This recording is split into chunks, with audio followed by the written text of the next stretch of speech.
여호와께 감사하라. 그는 선하시며 그 인자심이 영원함이로다. 금년도 한 해도 춥는 종 속에 보살펴 주시고 뜨거운 여름의 긴 가뭄과 또한 좋지 않은 일기 속에서도 때에 따라 함께 해주셔서 금년 하루도 이제 2달여밖에 남지 않았습니다. 어려움과 고통 속에서 좌절과 실망도 많았었지만 또한 그것을 극복하고 이길 수 있는 힘과 믿음을 주셔서 감사를 드립니다. 개인적으로나 가정적으로 교회적으로 국가적으로 많은 어려움이 있지만 하나님의 손길이 함께 하셔서 무엇보다도 하나님을 알고 하나님 안에서 살아갈 수 있는 은혜를 내려주시기를 간절히 원합니다. 우리에게 열매를 맺기를 원하시는 주님, 먼저 나 자신의 열매를 10년간 때 맺게 하여 주시옵소서. 하늘나라의 기쁨을 이 땅에서 맛보게 하시고 믿음, 소망, 사랑, 희생, 봉사의 열매를 맺어서 이웃과 함께 나누게 하여 주시옵소서. 아버지는 또한 간밤에 많은 젊은이들이 흘러온 날 아버지 행사로 인해서 150명이 정말 세상을 떠나게 되었습니다. 그들을 하나님 불쌍히 여겨 주시고 또한 중병의 중상을 입은 그들 모두에게도 어서서기 기염을 얻게 하여 주시사 정말 이 나라의 젊은이들이 정말 어느 것이 하나님 말씀대로 살아갈 것인가를 지혜를 그들에게 들어가여 주시고 이 나라 이민족을 위해서 우리 모두가 또한 기도하며 우리 젊은이를 위해서 기도할 수 있는 저들에게 하나님 도와주시옵소서. 주님 이 나라를 기억하사 모든 국민의 혼란과 이게 또한 있습니다. 많은 고통을 받고 있는 이 민족이기에 주님이 함께 하셔서 모든 이정자들이 하나님을 두려워하며 자기에게 맡은 바 책임을 다하는 함께하는 온 국민이 일치 단결하여서 하나님 앞에 무릎 꿇고 함께 기도하는 이 나라 민족이 되게 하사 이번 기회를 통하여서 더욱더 깨닫고 그 발전된 대한민국이 되도록 주님 도와주시옵소서. 항상 삶 속에서 하나님께 감사하며 살아야 할 텐데 원망과 불평이 더 많았고 하나님 또한 자유답게 살지 못했음을 주님 고백합니다. 이 시간 마음을 돌이켜지기를 원합니다. 이 시간 함께 하셔서 하늘의 축복과 은혜가 가득 넘치는 시간이 되게 하여 주시옵소서. 이 시간 각자의 원하는 기도의 제목, 자녀들로 인해 가슴 아파했던 것, 또한 몸이 아파 견디기 어려웠던 것, 경제적으로 어려워 주님의 손길이 함께하기를 각자의 모든 목표들이 이루어지게 하여 주시며 또한 그 모두에게 이루어 주시고 힘을 주시고 이를 설 수 있는 능력과 지혜를 더하여 주시옵소서. 또한 가정과 자녀들의 삶을 우리는 다 돌볼 수 없지만 주님은 일일이 다 간섭해 주시고 안전한 처소로 거하게 하시고 또한 우리의 삶을 평강으로 지켜주심을 감사를 드립니다. 일할 수 있는 능력과 건강 능력을 주시고 어려운 경제적인 여건 속에서도 또한 먹고 입고 쓰게 하여 주시고 우리의 가정의 식구들이 삶을 영위하게 됨을 감사를 드립니다. 또한 노년에 계신 우리 모든 식구들 또한 초저가는 날씨 속에 건강을 지켜주셔서 자유롭게 활동할 수 있도록 주님 도와주시고 모두가 하나님의 인도함 받는 귀한 우리의 모든 형제자매들 다되게 주님 도와주시옵소서. 모두가 주님의 사랑 안에 살아가게 있기를 간절히 원합니다. 시간 살아가는 목사님에게 건강 주시고 성령 충만케 하셔서 시간 말씀에 능력 있게 하시며 듣는 제들 또한 믿음으로 말씀을 받고 깨닫게 하시며 순종하여서 하나님을 영원하게 하는 삶을 살게 하여 주시옵소서. 아직도 우리 주의 하나님을 알지 못해 절망 속에 살아가는 그들에게 하나님을 알게 하셔서 모두 함께 감사의 자리로 나오게 하여 주시기를 간절히 원합니다. 또한 가장 가까운 불화간에 아직도 하나님을 알지 못하는 자들이 어서 속히 돌아오게 하시기를 간절히 원합니다. 오늘도 이 시간 이 자리에 빈자리가 많이 있습니다. 함께하지 못하는 사랑하는 모든 식구들 주님께서 그들과 함께하여 주셔서 있는 곳에서 주님의 사랑이 그들의 손길이 각자 손길을 닿는 것에 함께하여 주시고 시간 깨닫고 또한 다음 주에 다나사나 예배 드릴 수 있는 사랑하는 모든 형제자매들 다되게 주님 도와주시옵소서. 오늘 이 예배가 성삼위 하나님께 영광이요 참여한 우리들에게 은혜가 넘치는 시간이 되기를 간절히 원하며 예수 그리스도의 이름으로 간절히 기도드리옵나이다. 아멘.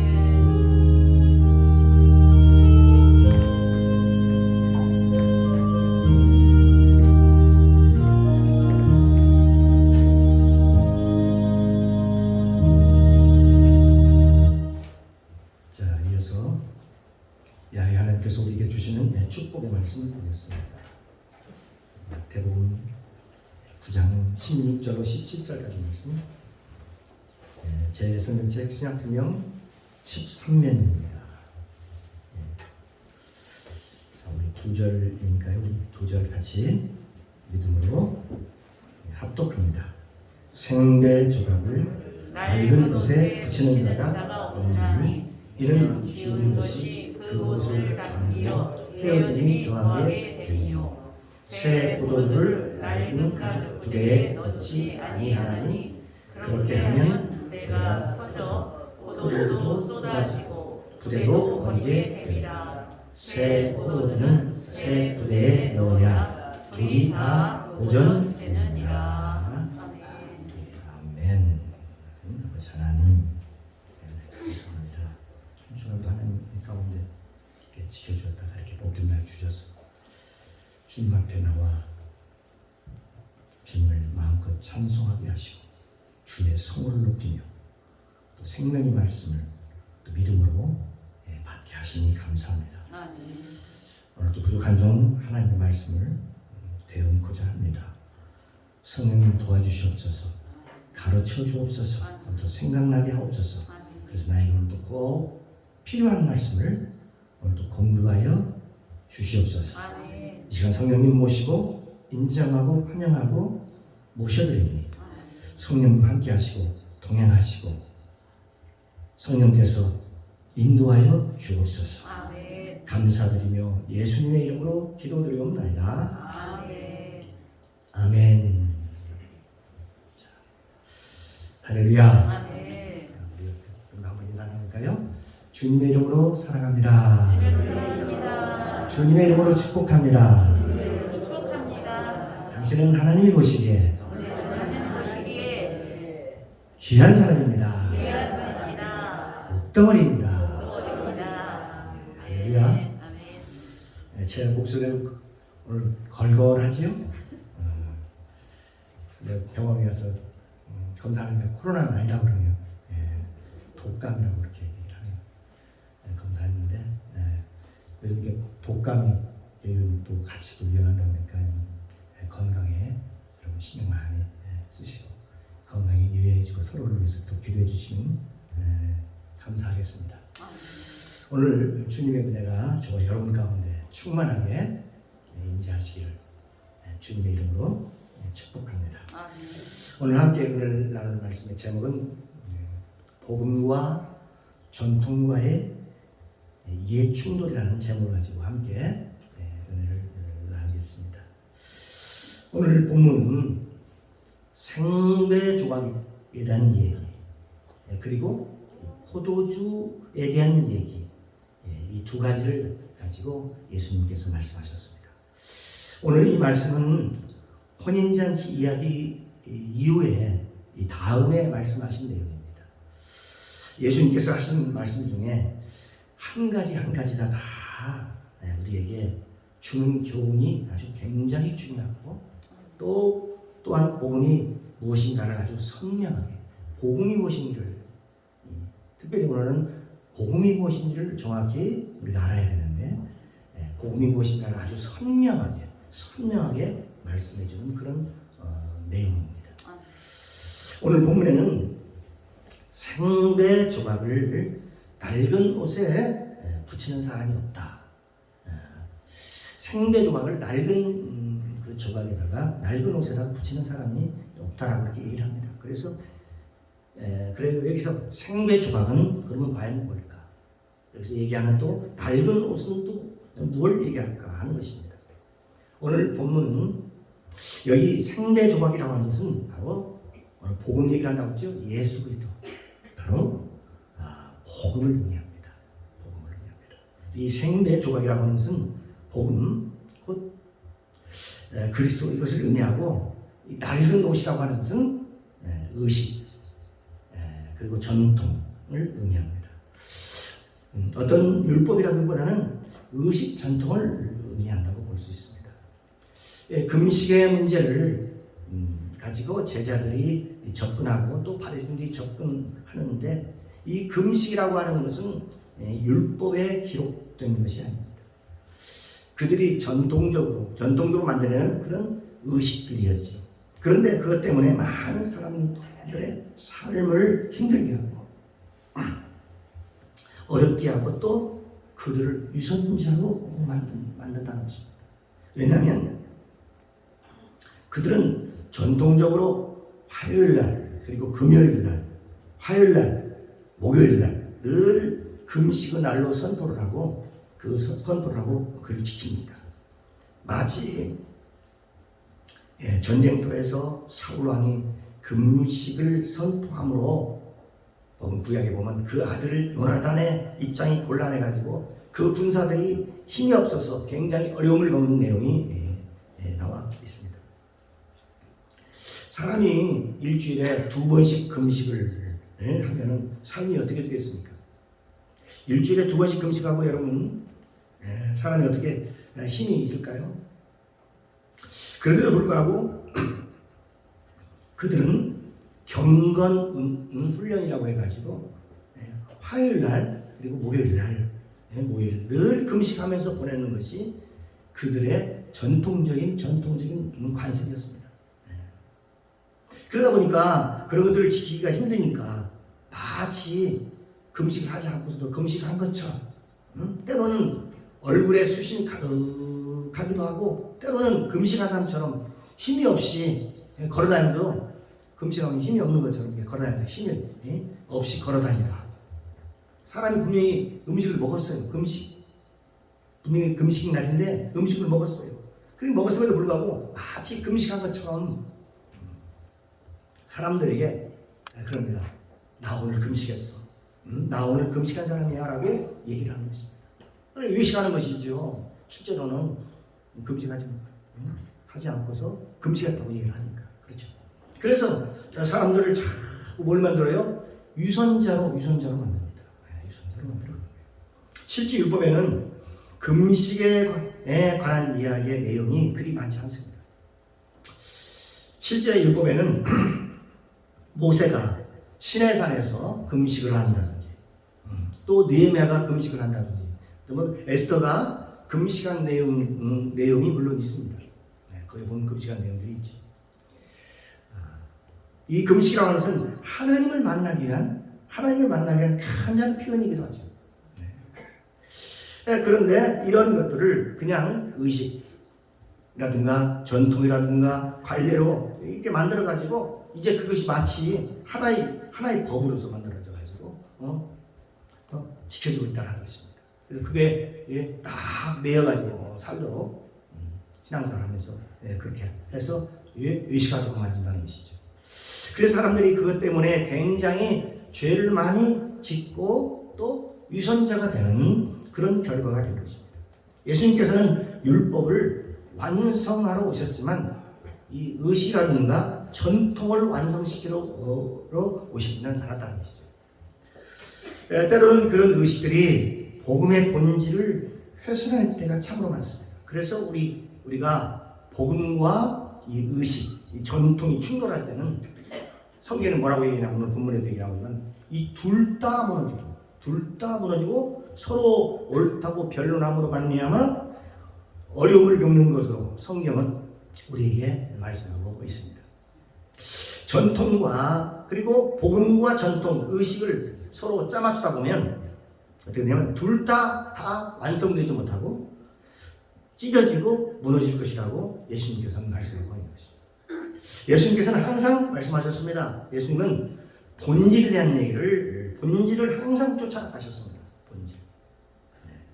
외적인 전통이나 관습은 이런 것들에 대해서 시대에 따라서 분명히 문화에 따라서 시대에 따라서 변경될 수가 있는 것이죠. 그러나 이 복음은 어때요? 한 번도 변질된 적이 없습니다.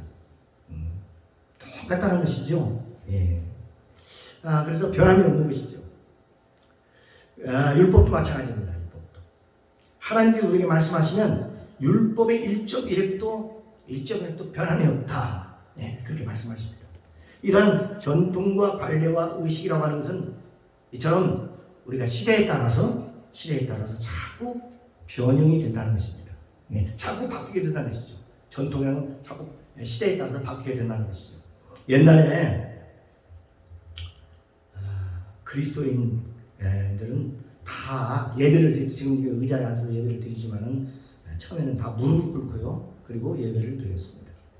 그리고 땅바닥에서 무릎을 꿇었어요. 그 이유는 간단합니다. 그 당시에는 어떻게 죄인이 하나님 앞에 가부좌를 들고 예배를 드릴 수 있느냐 하는 것입니다. 이건 어디까지 있는 어떤 전통이나 관습이라고 볼 수 있죠. 그래서 모두가 땅바닥에다 무릎을 꿇고 그리고 예배를 드립니다. 새벽기도도 마찬가지고 그렇습니다. 그러다 보니까 어떻게 돼요? 무릎 꿇고 하니까 다리에 쥐가 나겠지요. 그래도 무릎을 피지 않습니다. 불편해도. 그것이 우리의 전통적인 예배의 모습이었다는 것이죠. 그런데 시대에 따라서 시대가 따라가 변함에 따라서 사람들의 문화가 어떻게 달라지기 시작했습니다. 그래서 방송이 나오기 시작했죠. 옛날에는 양반들만 방석을 앉고 또 여유 있는 사람들만 방석에 앉았는데 이제는 문화가 변화되면서 모든 사람들이 다 방석 문화가 되었습니다.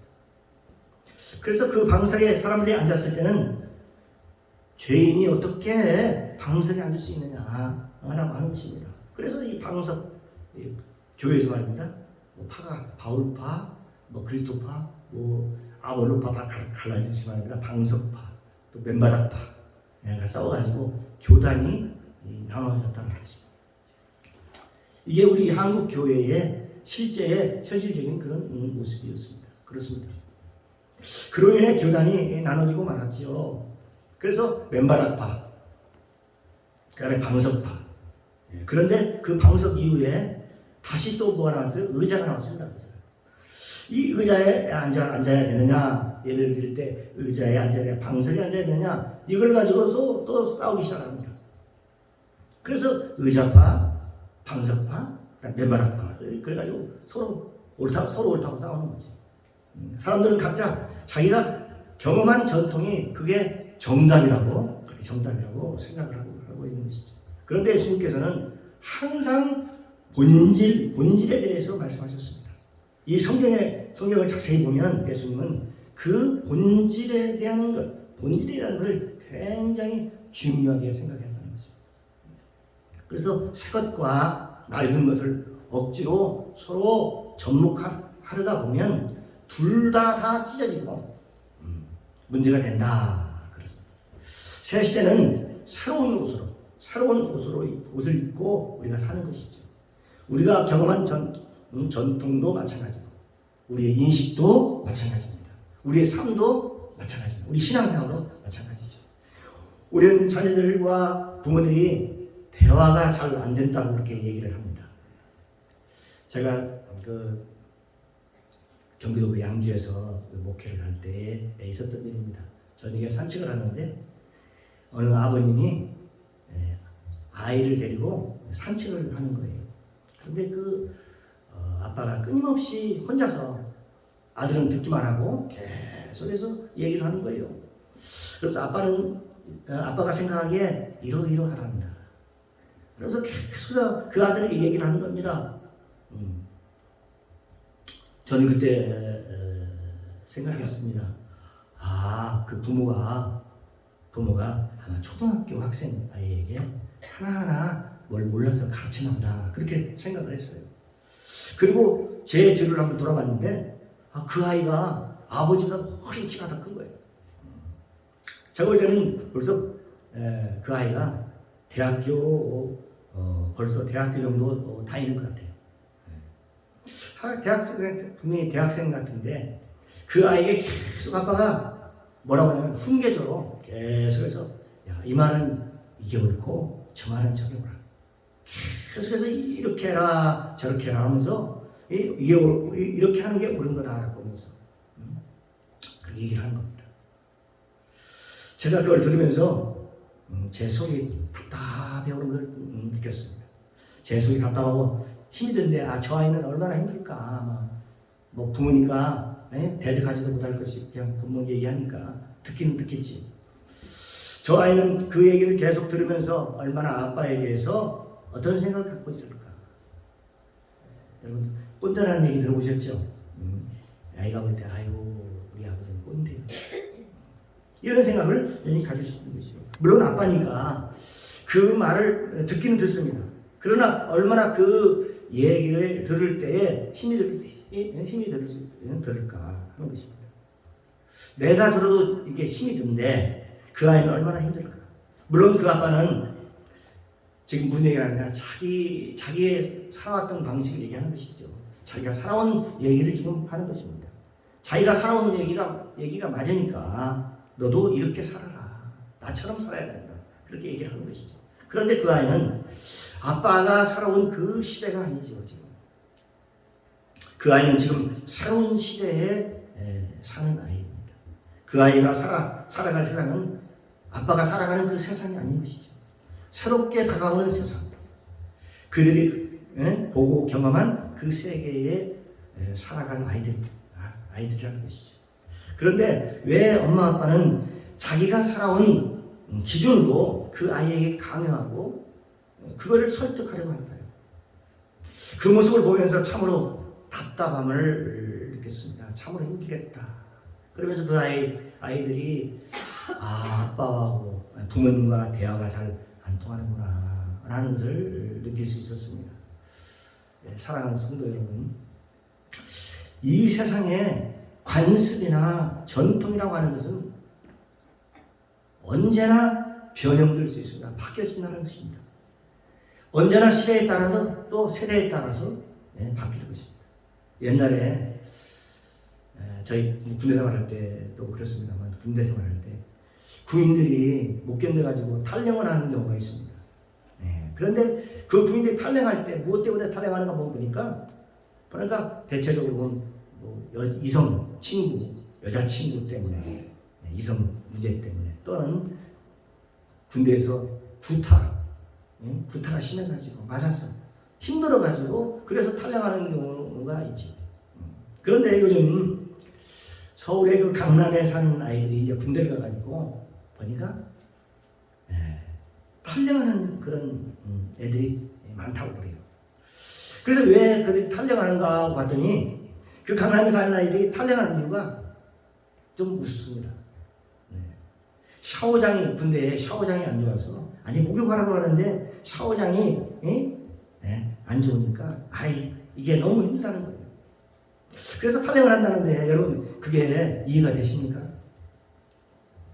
우리가 군대 생활을 하면서는 그게 이유가 되지 않았죠. 그런 정도는 얼마든지 이겨낼 수 있는 것이죠. 그런데 그게 그들의 탈영의 이유라는 겁니다. 왜냐하면 그들은 너무나도 편하게 물만 틀면은 언제든지 더운 물이 콸콸콸콸 써가지고 언제나 좋은 환경에서 마음껏 샤워하고 마음껏 하고 싶은 대로 했다는 것이죠. 그런 여건들이 자기들에게는 너무나도 힘들다는 것이죠. 군대 생활에서 그게 너무나도 힘들고 어렵다는 거예요. 우리는 그들을 이해할 수는 없어도 그게 그네들의 문화라고 하는 것입니다. 그들의 문화를 우리가 이해하려면요, 그 나이로 들어가서 봐야 보이지 어른 입장에서 보면 그들을 이해할 수 없는 것이죠. 우리는 그네들을 이해할 수밖에 없죠. 우리는 가끔 그렇습니다. 아니 그런 모습을 보면 그렇잖아요. 과연 저놈들 믿고 어떻게 대한민국을 맡길 수 있을까? 아니 저 아이들이 나라를 지킬 수 있을까? 저 녀석들이 어떻게 총을 들고 나라를 지킬까? 이런 생각을 합니다. 그런데요, 앞으로는요, 구인들이 총을 들지 않습니다. 다 요즘 다 이해가 되죠. 드론 전쟁, 드론으로 전쟁하고 미사일로 전쟁하고 버튼 하나 누르면 날아가고 미사일이 날아가고 앉아서 게임하는 것처럼 그렇게 전쟁을 한다는 것입니다. 그런 전쟁들이 실제 굉장히 이제 앞으로 이제 그런 전쟁이 많아질 거라는 것이죠. 물론 전쟁이라면 총을 들고 나가는 사람도 물론 있겠지요. 그래요. 하지만 세상이 그렇게 이제 달라져가고 있다는 것이죠. 그러니까 오늘 본문에 보니까 예수님께서는 생배 조각에 대한 얘기를 지금 하고 있습니다. 그 얘기는 뭐냐면 생배조각이라면요. 아까 복음이라는 얘기죠. 복음이 뭔가를 예수님이 우리에게 지금 뭔가 가르쳐주고 있는 거예요. 지금 복음에 대한 얘기를 지금 하고 있는 거죠. 그런데 사람들은 자꾸 뭘 얘기냐? 자꾸 전통에 대한 얘기를 계속 하는 거예요. 전통을 고집하는 거예요. 전통. 복음이 아니라 전통을 고집하는 거예요. 예, 그래서 예수님이 하도 너무너무 답답하니까 또 거기다 한술 더 써서 얘기를 하는데 예수님께서 세술에 대한 세술에 세 부대에 담아야 된다. 세술은 세 부대에 담아야 하면서 세술에 대한 얘기를 지금 언급하고 있는 것입니다. 예수님께서 말씀하시기를 새 포도주는 낡은 부대에 넣지 않는다. 만약에 그렇게 되면 둘 다 터져가지고 쏟아서 못 쓰게 될 것이다. 그렇게 얘기를 합니다. 다시 말하면 이 복음이라고 하는 것은 이 낡은 의식이 들어갈 수 있는 것이 아니라는 것입니다. 새 술이라고 하는 것은 복음을 의미하고 새 부대라고 하면 성령 받은 사람을 의미합니다. 이 복음은 성령 받은 사람에게 그 의미가 있고 생명이 있는 거예요. 여러분, 이 바리새인들에게 이 복음을 주니까 어땠습니까? 어떻게 되죠? 복음을 분이 받았어요. 그런데 이 바리새인들은 이 복음을 가지고 그 바리새인들이 예수 그리스도를 십자가에 못 박아버렸어요. 그러니까 결국은 바리새인도 죽고 예수님도 십자가에 못 박혀 돌아가신 거예요. 이 둘 다 부대가 터져서 못 쓰게 되는 그런 얘기를 지금 비유를 통해서 지금 예수님께서 말씀하고 있는 거죠. 오늘 본문을 보니까 새 술은 낡은 부대에 부으면 새 술을 낡은 부대에 부으면 저 부대가 터져가지고 찢어져가지고 결국 다 술이 쏟아질 것이다. 그래서 둘 다 못 쓰게 된다. 부대도 못 쓰고 술도 못 쓰게 된다. 그 얘기를 하는 것입니다. 그러니까 부대도 찢어지고 술도 다 쏟아지고 없을 것이다. 그렇게 얘기하는 것이죠. 그 당시 예수님께서요 처음에 사역하실 때 그 공생애를 마치고 곧바로 그 에루살렘에서 사역을 시작하지 않고 왜 예수님께서 갈릴리로 가셨습니까? 처음에 갈릴리 사역에서 먼저 시작하거든요. 에루살렘의 사역을 먼저 하는 것이 아니라 갈릴리죠. 왜 가버나움에 갔었습니까? 그리고 왜 갈릴리 어부들에게 이 복음을 전했습니까? 그때 에루살렘에는 아주 똑똑하고 훌륭한 사람들이 얼마나 많은지 모르죠. 성경 지식이 능통한 사람들이 얼마나 많이 있었는데 이 성경의 지식의 토대 위에서 만약에 이 복음을 전하면 훨씬 더 효과적이었을 것이다. 우리가 그렇게 생각할 수 있어요. 성경 지식이 많은 사람들이 그 토대 위에다가 복음을 전했으면 복음을 전하면 훨씬 더 복음이 효과적으로 복음이 전파됐을 것이다. 그렇게 우리가 생각할 수 있는 것이죠. 그런데 예수님께서는 어떻게 하셨어요? 예루살렘에서 복음을 전하는 것이 아니라 바로 갈릴리 가서 복음을 전했다. 촌구세 가서 전했습니다. 예수님께서는 그렇게 말씀하시지 않으셨어요. 만약에 예수님께서 예루살렘 중심으로 복음을 전했다면 그들과 결국은 충돌하고 변론으로 인해서 여러 가지 문제가 생겼겠죠. 여러 가지 문제. 처음부터 굉장히 아마 시끌벅적했을 것입니다. 나중에 보면 복음이 완전히 확산된 후에도 결국은 충돌해서 어떻게 됩니까? 예수 그리스도의 복음과 그리고 바리새인과 서기관들의 충돌로 인해서 어떻게 돼요? 예수님을 십자가에 못 박게 되는 것이죠. 그래서 새 술은 새 부대에 부라는 말씀이지. 그래서 이 복음이라고 하는 것은 다음 세대에 복음을 전수하는 것, 이거 굉장히 중요합니다. 우리가 새 술은 새 부대에 부어야 하는 것은 다음 세대에 복음을 증거해야 하는 것, 이거 굉장히 중요합니다. 이 복음이라고 하는 것은 어떤 사람이 필요하냐면 이 복음이라고 하는 것은 성령 받은 사람에게 필요한 것입니다. 그럼 복음이 성령 받지 않은 사람이 필요해요. 성령 받지 않은 사람이 했을 때 어떤 일이 벌어질까? 성령 받은 사람이 복음이 들어있으면 아까 바리새인과 서기관들이 복음을 받고 예수님을 십자가에 못 박았잖아요. 그런 똑같은 결과가 나타나는 것이죠. 우리가 성령 받은 사람은 복음을 들으면 말입니다. 예수님이 복음이라고 했습니다. 복음의 말씀을 들으면 신이 나고 복음이 복음을 들으면 능력이 생기고, 복음을 들으면 기쁨이 충만하고, 복음을 들으면 은혜가 충만하고, 네, 그렇습니다. 그러나 여러분, 성령이 충만하지 않은 사람은 이 복음을 들으면, 예수님의 말씀 복음을 들으면 때로는 부담스럽고, 때로는 힘들고, 때로는 말씀이 이해가 되지 않고, 네? 그럴 때가 참으로 많습니다. 저와 여러분이 이 복음을 들을 때에 하나님의 성령으로 거듭나서 새 사람이 되시기를 주님의 이름으로 축복합니다. 아멘. 새 술은 새 부대에 담아야 된다고 말씀하셨는데, 이 새 부대라고 하는 것은 성령 받아 회개하고 예수의 이름으로 죄사함 받고 성령 받아서 새 사람이 된 사람들입니다. 우리가 세운 사람들, 하나님의 사람들입니다. 우리는 진정한 하나님의 자녀입니다. 그런 사람들이 복음을 받으면 어떻게 될까요? 활기가 있고 은혜가 넘치고 생명이 가득한 그런 삶을 살 수 있다라고 성경은 우리에게 말씀해주고 있는 것입니다.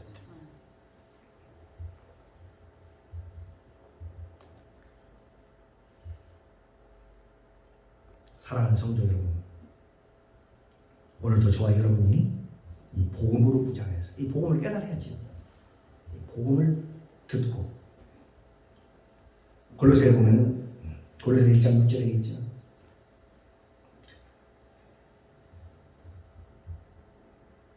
복음을 듣고 깨달을 때 사람이 변화됩니다. 바뀌어져요. 그래서 이 복음이 온 천하에서 열매를 맺는다고 했어요. 복음이 깨달아질 때, 복음을 듣고, 근데 아까 전에 성령을 받아야 복음을 받으면 기쁨이 오고 충만해지. 그러나 성령이 충만하지 않으면 이 복음을 들으면 도리어 어떻게 될까요? 그런 마음에 이 말씀대로 못 살 것 같거든요. 그런 생각이 들어요. 안에서 의심이 가고 과연 이렇게 살아면 손해볼 것 같은데 이런 생각이 들어요. 성령 받은 사람은요 그렇잖아요. 그대로 말씀 그대로 하나님 말씀을 받으면 거기서 힘을 얻고 거기서 위로를 얻고 힘을 얻게 되는 것입니다. 그렇기 때문에 오늘도 저와 여러분이 이 복음으로 무장해서 활력 있는 새 삶을 살아가기를 주님의 이름으로 축원합니다. 기도합니다. 사랑의 주님 감사합니다. 오늘 선포된 말씀을 통해서 은혜 받게 하시고 복음을 깨닫게 하시니 감사합니다. 전통과 관습은 시대에 따라서 변하지만 복음은 언제나 변하지 않습니다. 그러므로 복음을 듣고 깨달음으로 항상 변하지 않는 믿음을 허락하옵소서. 그 믿음만이 우리를 구원하고 천국의 소망을 갖고 살아갑니다. 항상 기뻐하며 찬송하며 믿음으로 살아가게 하옵소서. 감사드리며 예수님의 이름으로 기도드리옵나이다. 아멘.